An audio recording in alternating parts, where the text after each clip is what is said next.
Hello YouTube family, it's Saturday, another sunny Saturday in Arizona, and today I wanted to show this 1970 Boss 302 that I have up there on the lift. It is something else, this car. So the car itself, it has about 18,000 miles on it, and I'm getting ready to refresh it. We got the engine out, the transmission. We're going to take the entire undercarriage, everything apart, rebuild, refresh, refinish everything, get it back to driving condition. The car has been sitting, if you could believe it, since 1983. So the car was last driven in 1983. The owner took it apart, Gary McKay in Tacoma. And there's newspapers in the trunk that I'll show at the later stage from 1983 when it was taken apart. It's just been sitting. The registration and the tags you could see on the front here. This is 1981 up there, 1983 is on the back. But it's the undercarriage on here that is so original and has been stored so well. There's all kinds of details on there that I want to share with everyone. And if you're doing a restoration or if you're looking to buy one of these, it'll show the way the factory did it. This is a Dearborn car, and I will put up the Marty report here that shows the details of the car. Built in October of 1969. October 23rd was the actual build date. Sold in Seattle at a dealer called Talixon Ford, and like I said, always been in Seattle.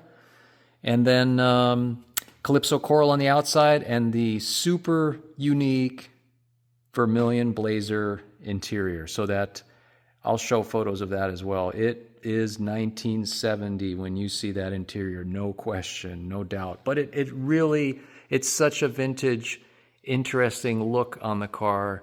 When it's all done, it's definitely, I mean, I love it. I think it's going to look really, really good. So I'm going to start the video, set a few things up here. We'll go through the underside and the front, and then show some of the stuff in the back. And hopefully this is a good documentation for future. All right, we will move on to the underside, the front part of the car. And just remember, Dearborn car, October 1969. Not every car was built exactly the same. Far from it. There's always variations from car to car. This one here, one of the main things when we put it up in the air that we noticed is the lack of paint on the bottom there. You can see the front frame, the way it comes across. It's just bare. There's nothing on there. And quite a bit going further back. Some cars, there's a lot. Some of it's missed. Some of it you can see overspray. This one just doesn't have very much. So I'm talking about these areas here, here, here, back here. You know, this is just bare. There's nothing here. Typically, you'd see a little bit more black. So from the assembly line, the jigs that were set up on the body cart from their back, from the firewall back, was done by machine. From here forward was done by hand. So that's why there's so much of a variation on one car to the next. Okay, so some of the things in here. The sway bar, you have a yellow and green paint dab. It's not a stripe. See a lot of times people doing real perfect stripes. It's just a dab or a swab of paint. Here, there could be a little bit of a run in it. I do believe that it indicates left and right, but there is some discussions about what is it yellow, or its side, this and that. So what we know is there is two marks on there, yellow and green, and on this car it's original, and that's the way it was on here. The strut rods and the washers and the bushings. The washers, you can see typically what I see is yellow on here, and you're going to see in large letters, you can kind of see the letter R there, right there. So it's F-R-O-N-T, meaning this is the front bushing that goes in this set. You have the front and the rear bushing. The washers themselves are unique. This is a 1970 thing. Nobody makes anything like this, so we always try to use original or NOS sets where we could get that. The brake, or let's look at the brake hose. The brake hose here, all original brake hoses on this car. You can see the markings on there.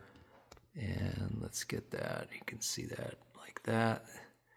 The hose on the other side is turned the other way. So this side you can see it really good. The tie rods, the sleeves, the nuts and bolts.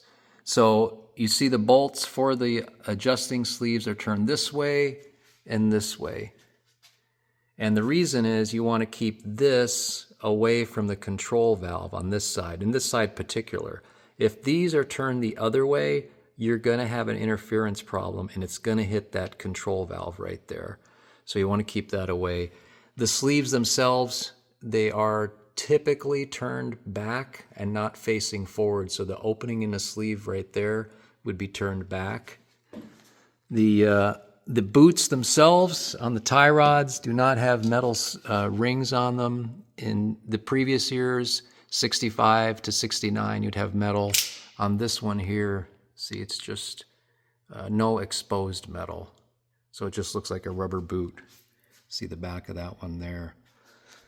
These are the cotter pins for the strut rods. They're just typically folded over like that. This one here is turned a little bit. I don't know that they would serve much of a purpose, but they're in there, and that's how they, I see a lot of them like that when they're installed. Original spindles, you can see the tape. That tape that's right there, that's a green color. This one's, we'll see what it looks like after we clean it up. The safety wire that's twisted has so many specific turns on it. I'm going to zoom in on it so you can see what that looks like right there. There's two areas where the safety wire is. That's one. Then you come around here, and this is the other one. Zoom in on that. You can see that. And some spider webs, of course. It's been sitting a long time. The original upper control arm, original ball joint, original boot. You can see a little bit of yellow on the stud there. You can see more of it on the lower one. Where's our lower one? Right there. You can see the yellow on there. You can also see the way the cotter pin is turned over on it. Coming around on the outside, you can see the sound deadener, the way it was sprayed around the shock tower. So you have that, all that, and around. That's all original. And we're hoping that that cleans up really nice. The control valve here. So we have the control valve. You can see the unique worm clamp that holds the power steering lines. The way that's all together. The power steering lines are all date coded. We have engineering numbers on them. The bolt that holds the control valve to the center link goes in that direction, and then the sheet metal screws that hold the boot retainer go that direction. You do it either one direction or the other, but I think that's the correct direction, and that's what we see on here as well. You could see the coil springs when we get them out, but you can see, looks like the gold color on there. You can also see a little bit of yellow on the end of the bushing of the spring perch. Typical, I see that quite a bit. And that, we'll one other thing here we'll look at, which is the paint. You can see the paint. Look at the way there is no paint on the bottom here. That's, again, it's bare. So when the engine's in here in the car and you're looking straight down, you see black on the firewall. But it pretty much ends below the brake line there. This is all bare through here. Sometimes I think I usually see more paint than that. It's pretty minimal. Maybe they were in a hurry that day, who knows. The back of the brake booster, show that. You can see the gasket there, the gray gasket goes behind the brake booster. Also see the green bushing for the lockout rod, correct color green. White on the back of the steering box. On the plug that's on the back. Here, I should zoom in on that. Right there.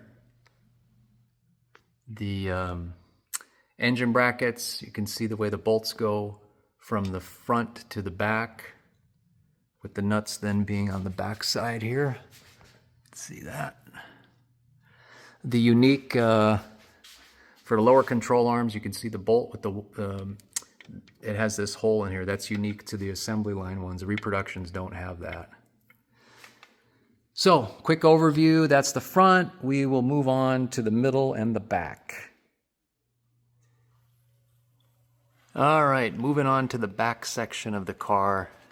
I wanted to show a couple interesting things on here with the oversprays and different things the factory did. We'll start here with the sound deadener. This has sound deadener on the bottom, and you can see the spray pattern, the way that was done. You can see the way it's coming this way, especially with the shadows on the ribs. The frame rail, this is a really good one to see. You can see how it's coming this way from the center out onto the fuel line. You can see the shadow of the fuel line right there. The brake cables, they also have, they were in place. The seat plugs for the bottom of the seats. This one in particular, you can see the way right down the middle. Nothing here, and it's on here. So these are always in place before this is done. So that shows that really good. Since it's a Dearborn car, the underside, the original underside on these, they vary, but this one is a batch gray. You can see the original batch gray color right there, the runs. It's really cool to see that, the way that looks. And then, like I mentioned, it's bare up and through here, and then they had a machine and a jig. The body was on a jig coming down here, and this is the batch gray color that was sprayed all the way down. It looks more orange because you have the Calypso coral coming in heavy and the overspray of that. So that's the way that looks. The seam sealer you have around the seat bolt reinforcement bracket right there. On this side you have it. On this side you don't. Just another anomaly. Maybe that's why there's more sound deadener sprayed. Don't know, but again, you could see that interesting shadow. You could see the zinc dichromate of the bolt itself. Seam sealer coming through here. On the back side of the pinch weld, the way that was done, the way that was brushed on there.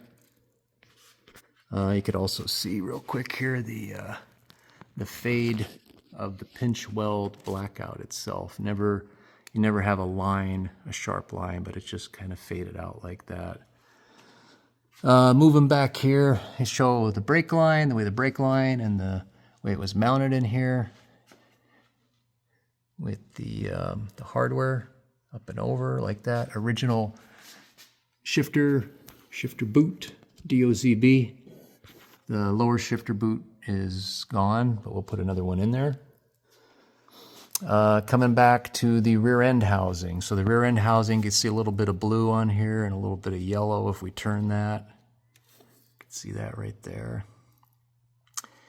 The tag is a 982A. That's the code for what this axle housing has inside. There's a corresponding paper axle tag that would be right here. We'll clean that up, but that should say 0982A, 0 being the year. You could see some other markings on the axle housing. This one here, you could see a T in a circle. That means traction lock. It's a 391 gear ratio. Date code is a 9J, so that's September. And then this here, this mold number 30, every nodular has either a 29 or a 30. If you look at that, all the years, then it's a nodular rear end. Zooming back out, you have the yellow on the top, bumper, coarse thread. The brake lines typically have an orange paint dab. You can see that one there. Come over to this side, see this one here. See the holes in the frame.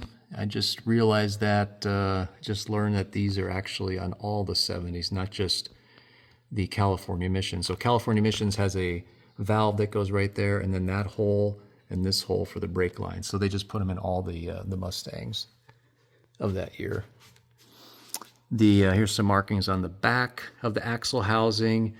Yellow is what I typically see here. If you look at the end of the axle housing, you can see a little bit of it. That to me is to distinguish or show that this is a 2-hole axle housing, meaning 1 hole for the vent, 1 hole for the brake line. Here's the vent tube. You can see ribbing on there. Here's the original brake hose. See what that looks like. And then we'll clean that up, and that has a date code on there. Original hangers for the exhaust, that one. You can see the seat belt, the way the seam sealer is on that. This one here as well. Not perfect. The leaf springs. So with leaf springs are a DOZA. See that there. The 428R and 428L on the lower shock supports here. Where is the other one? Here's the other one. Right there. The markings on the leaf springs, you have, they're pretty big on this one. See that there. You can see the shackles, the coarse thread that was 70. Before that was fine thread. The tie downs, they have 2 bolts on the top, not a 3rd bolt on the bottom on this particular car, both sides. There you can see the shadow from the dolly, the two different marks back there. You can see a little bit of the galvanizing from the frame. Just show that here as well. This is going this direction for the shackles. There's the line, the markings for the leaf spring, the hold down, no bolt on the bottom. The little bit of sound deadener here, and you have typically sound deadener on the back of the valance. You can see that right there. And over here as well, harder to see. The gas tank is original to the car. Now the interesting thing with the gas tank is you can see a little bit, typically we see a gray sealant, but I got black. You can see that on all 4 corners. See the way that's put in there, like that. Here.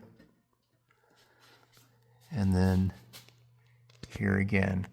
Why do I say it's original? Because we have all of this here still. You have a pink tag on the sender. See the pink paper tag? You can see the hose.